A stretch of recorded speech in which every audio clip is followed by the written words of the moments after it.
السلام علیکم ورحمۃ اللہ وبرکاتہ۔ ناظرین کرام، آج کی ہماری گفتگو کا عنوان ہے قبرستان کے متعلقہ آداب و مسائل۔ قال اللہ عز وجل: الہاکم التکاثر حتی زرتم المقابر۔ آج کی ہماری گفتگو اس کا جو پہلا حصہ ہے وہ یہ ہے کہ جب قبرستان میں داخل ہونا ہے تو کون سی دعا پڑھنی ہے۔ رسول کریم صلی اللہ علیہ وآلہ وسلم کا عمل صحیح مسلم میں امام مسلم علیہ رحمہ نے بیان فرمایا ہے۔ وہ فرماتے ہیں: کان رسول اللہ صلی اللہ علیہ وسلم یعلمہم اذا خرجوا الی المقابر، کہ نبی علیہ الصلوۃ والسلام لوگوں کو قبرستان نکلنے کے بارے میں یہ دعا سکھایا کرتے تھے۔ فکان قائلہم یقول، کہ کہنے والا جو قبرستان جاتا ہے وہ یہ بات کہے: السلام علیکم اہل الدیار، السلام علی اہل الدیار۔ وفی روایت، اور ایک روایت کے الفاظ ہیں: السلام علیکم اہل الدیار من المؤمنین والمسلمین وإنا إن شاء اللہ بكم للاحقون، اسأل اللہ لنا ولکم العافیہ۔ یعنی یہ عمل، یہ مسنون دعائیہ کلمات رسول کریم صلی اللہ علیہ وسلم نے سکھائے ہیں۔ دو طرح کے الفاظ ہیں۔ پہلی جو روایت ہے اس کے لفظ ہیں مختصر: السلام علی اہل الدیار، اور جو دوسری روایت کے الفاظ ہیں یہ تھوڑے سے مفصل ہیں: السلام علیکم اہل الدیار من المؤمنین والمسلمین وإنا إن شاء اللہ للاحقون، اسأل اللہ لنا ولکم العافیہ۔ یہ دعائیہ کلمہ جب آدمی قبرستان میں داخل ہوتا ہے تو یہ ضرور پڑھنے چاہیے۔ قبرستان جا کر صبر کا مظاہرہ کرنا، اس کی تلقین رسول اللہ صلی اللہ علیہ وسلم نے ارشاد فرمائی ہے۔ سیدنا انس رضی اللہ تعالی عنہ بیان فرماتے ہیں: مر النبی صلی اللہ علیہ وسلم بامرأۃ تبکی عند قبر، نبی کریم صلی اللہ علیہ وسلم ایک عورت کے پاس سے گزرے، وہ ایک قبر پہ بیٹھ کر رو رہی تھی۔ فقال، تو آپ نے فرمایا: اتق اللہ واصبری، اللہ سے ڈر اور صبر کر۔ قالت الیک عنی فانک لم تصب بمصیبتی ولم تعرفہ، تو عورت کہنے لگی کہ مجھے میرے حال پہ چھوڑ دو، نہ تجھے مصیبت پہنچی ہے اور نہ ہی تمہیں اس مصیبت کے اثرات کا پتہ ہے۔ تو نبی علیہ الصلوۃ والسلام آگے نکل گئے۔ کسی نے بتایا کہ تجھے پتہ ہے کہ تو نے یہ جملے کس ذات کے بارے میں کہے ہیں؟ وہ عورت کہتی ہے: نہیں، مجھے تو نہیں پتہ۔ تو کہنے والے نے کہا: وہ رسول اللہ، وہ اللہ کے رسول صلی اللہ علیہ وسلم تھے۔ وہ عورت بڑی پریشان ہوئی۔ فاتت باب النبی صلی اللہ علیہ وسلم فلم تجد عنده بوابین، تو وہ عورت نبی کریم علیہ الصلوۃ والسلام کے دروازے پہ آئی اور آقا کریم کو وہ دروازے پہ نہ پایا، تو نبی علیہ الصلوۃ والسلام سے ملاقات کرتی ہے۔ تو آقا علیہ الصلوۃ والسلام نے فرمایا: انما الصبر عند صدمۃ الاولی، صبر تو وہ ہوتا ہے جو صدمے کے آغاز پہ کیا جائے۔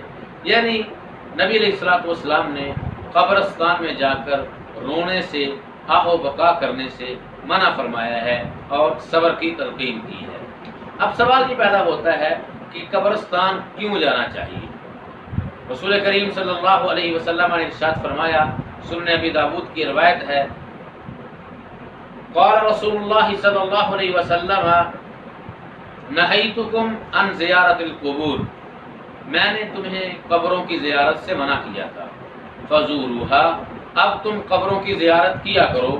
فإن فی زیارتها تذکرہ، کیونکہ قبروں کی زیارت کرنے میں نصیحت ملتی ہے۔ عبرت ملتی ہے۔ انسان کے دل میں یہ خیال پیدا ہوتا ہے کہ آج میں زمین کے اوپر ہوں، ایک وقت آئے گا جس طرح میرے یہ اعزا و اقربا، میرے رشتہ دار، مجھے چاہنے والے زمین کے نیچے چلے گئے ہیں، ایک وقت آئے گا میں بھی زمین کے نیچے چلا جاؤں گا۔ قبرستان میں جانے کا یہی ایک مقصد ہے کہ تمہیں اپنی موت یاد آ جائے، تمہیں نصیحت حاصل ہو۔ دوسرا مقصد حضرت ابن مسعود رضی اللہ تعالیٰ عنہ بیان فرماتے ہیں، جامع ترمذی کی روایت ہے، رسول کریم علیہ الصلوۃ والسلام نے ارشاد فرمایا، کنت نہیتکم عن زیارت القبور فزوروها، میں نے تمہیں قبرستان کی زیارت کرنے سے منع کیا تھا، اب تم قبرستان جایا کرو۔ کیوں؟ فإنها تزہد فی الدنیا، یہ دنیا سے بے رغبتی دلاتی ہے۔ جب آدمی قبرستان جاتا ہے تو اس کا دنیا کے ساتھ جو بہت زیادہ محبت ہے وہ کم ہو جاتی ہے۔ اور دوسرا وہی مقصد وَتُذَكِّرُ الْآخِرَةَ، آخرت کو یاد دلاتی ہے کہ ایک وقت آئے گا مجھے بھی اسی ٹھکانے پہ آنا ہے۔ تو قبر کے متعلقہ دیگر احکامات میں سے سب سے پہلی بات یہ ہے کہ قبر کسی کی بھی ہو اس کے سامنے سجدہ نہیں کیا جائے گا۔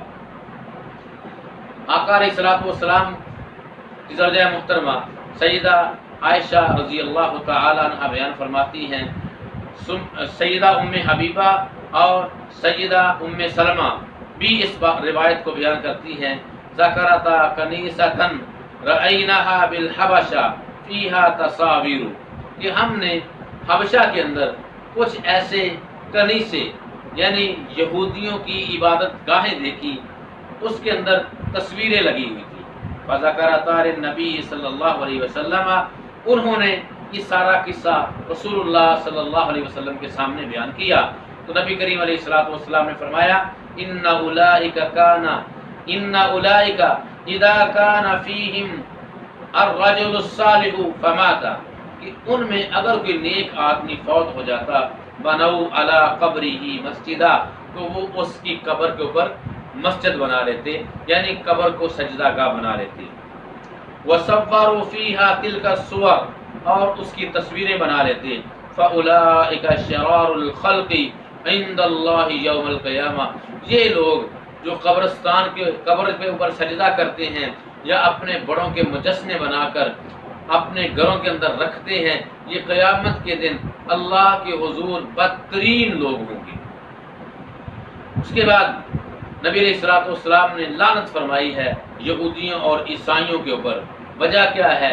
اتخذوا قبور انبیائہم مساجدا، کہ انہوں نے انبیاء کی قبروں کے اوپر سجدے کرنا شروع کر دیے۔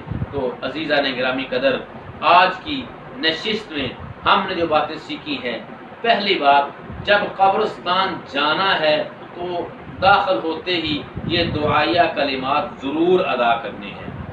دوسری بات، قبرستان جا کر آہ و بکا نہیں کرنا، نوحہ نہیں کرنا، چیخنا چلانا نہیں ہے، بلکہ صبر کا مظاہرہ کرنا ہے۔ تیسری بات، قبر کے اوپر سجدہ نہیں کرنا۔ اور چوتھی بات، قبرستان جانے کے دو مقاصد بیان فرمائے۔ پہلی چیز تو یہ ہے کہ جب تم قبرستان جاؤ گے تمہیں اپنی موت یاد آئے گی، اور دوسری چیز، دنیا کے اندر جو کھوئے ہوئے ہیں وہ دنیا سے بے رغبتی پیدا ہوگی۔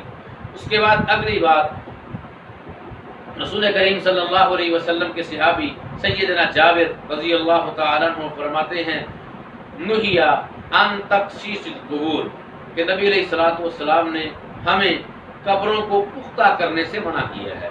یعنی معلوم یہ ہوتا ہے کہ قبروں کو پختہ کرنا یہ شریعت اسلامیہ سے ثابت نہیں ہے۔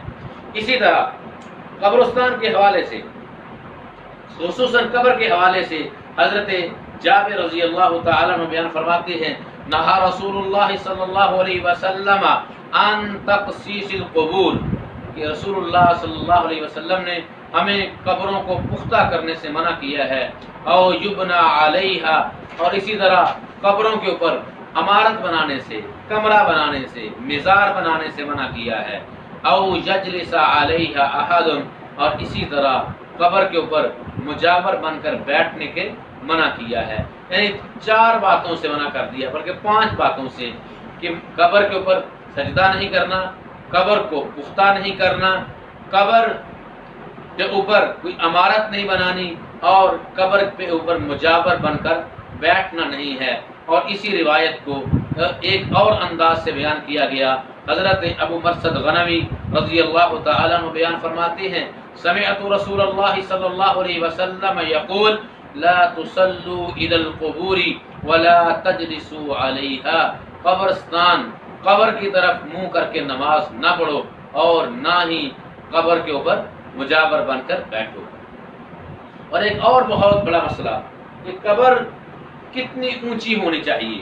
ہمارے ہاں قبر کو بہت زیادہ اونچا کر دیا جاتا ہے، اس سے رسول اللہ صلی اللہ علیہ وسلم نے منع فرمایا۔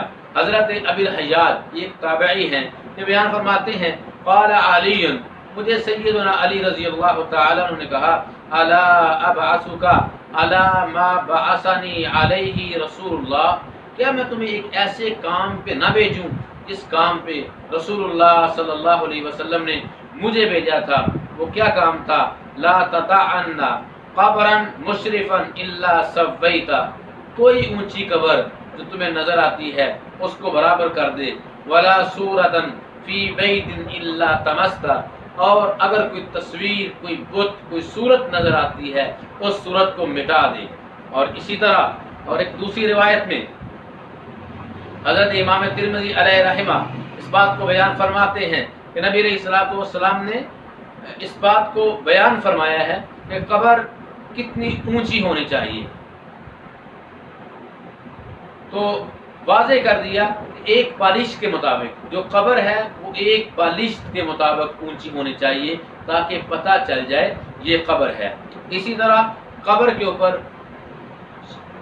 شمع جلانا، روشنی کرنا، دیوے جلانا، اس بات سے بھی رسول اللہ صلی اللہ علیہ وسلم نے منع فرمایا ہے۔ سیدنا عبداللہ بن عباس رضی اللہ تعالیٰ عنہ بیان فرماتے ہیں، جامع ترمذی کی روایت ہے، لعن رسول اللہ صلی اللہ علیہ وسلم زائرات القبور والمتخذین علیہ المساجد والسرج، کہ نبی علیہ الصلوۃ والسلام نے لعنت فرمائی ہے ایسی عورتوں پر جو کثرت سے قبرستان جاتی ہیں، کثرت سے جاتی ہیں۔ اور اس سے معلوم یہ ہوتا ہے کہ کبھی کبھار جانے سے ملعون عمل نہیں ہے، کثرت سے جانا یہ ایک ملعون عمل ہے عورتوں کے لیے۔ والمتخذین علیہ المساجد، قبروں کے اوپر مسجد بنانا، سجدہ کرنا، اور اسی طرح والسرج، اور قبروں کے اوپر شمع اور کندیلیں جلانا، اس سے رسول اللہ صلی اللہ علیہ وسلم نے منع کیا ہے اور اس عمل کو ملعون عمل قرار دیا ہے۔ اور اسی طرح ہمارے معاشرے کے اندر قبر کے اوپر کتبہ لگایا جاتا ہے، لکھائی کی جاتی ہے، اس سے بھی نبی علیہ الصلوۃ والسلام نے منع فرمایا ہے۔ جامع ترمذی کی حدیث نمبر 1052 ہے، سیدنا جابر رضی اللہ تعالی عنہ بیان فرماتے ہیں، نہا رسول اللہ صلی اللہ علیہ وسلم ان تجسس القبور، کہ نبی علیہ الصلوۃ والسلام نے قبروں کو پختہ کرنے سے منع کیا ہے، وَأَن يُكْتَبَ عَلَيْهَا، اس کے اوپر لکھائی کرنے سے منع کیا ہے، او ان یبنا علیہا، اور اس کے اوپر کوئی عمارت بنانے سے منع کیا ہے، وان توتا، اور قبر کو پھلانگنے سے بھی منع کیا ہے۔ تو عزیزان گرامی قدر، آج کی ہماری گفتگو اپنے اختتام کو پہنچتی ہے۔ قبرستان کے حوالے سے جو آج میرے اور آپ کے معاشرے کے اندر بہت زیادہ غلط کام ہو رہے ہیں، ان میں سے سب سے پہلا کام تو یہ ہے، جب ہم قبرستان جاتے ہیں عموماً لوگ دعا ہی نہیں پڑھتے، قبرستان جا کر بے صبری کا مظاہرہ کیا جاتا ہے۔ قبرستان جانے کا جو اصل مقصد ہے اس کو ہم بھول چکے ہیں۔ قبرستان جانے کا اصل مقصد کیا ہے؟ کہ وہاں اللہ کو یاد کیا جائے، اپنی موت کو یاد کیا جائے، دنیا سے بے رغبتی کا معاملہ پیدا ہو۔ اور اسی طرح قبر کے اوپر سجدہ کرنے سے رسول اللہ صلی اللہ علیہ وسلم نے منع فرمایا ہے۔ اور اسی طریقے سے قبر کو پختہ کرنے سے اور قبر کے اوپر عمارت بنانے سے، قبر کے اوپر مجاور بن کر بیٹھنے سے، قبر کو زیادہ اونچا کرنے سے، قبر کے اوپر شمع اور کندیلیں جلانے سے، قبر کے اوپر لکھائی کروانے سے رسول اللہ صلی اللہ علیہ وسلم نے منع فرمایا ہے۔ آئیے میرے بھائیوں، دوستوں، بزرگوں، نہایت ہی قابل قدر میرے معززین اور معززات، آئیے اپنے غلطیوں کو دور کرنے کی کوشش کیجیے۔ اللہ تعالی ہم سب کا حامی و ناصر ہو۔ السلام علیکم ورحمۃ اللہ وبرکاتہ۔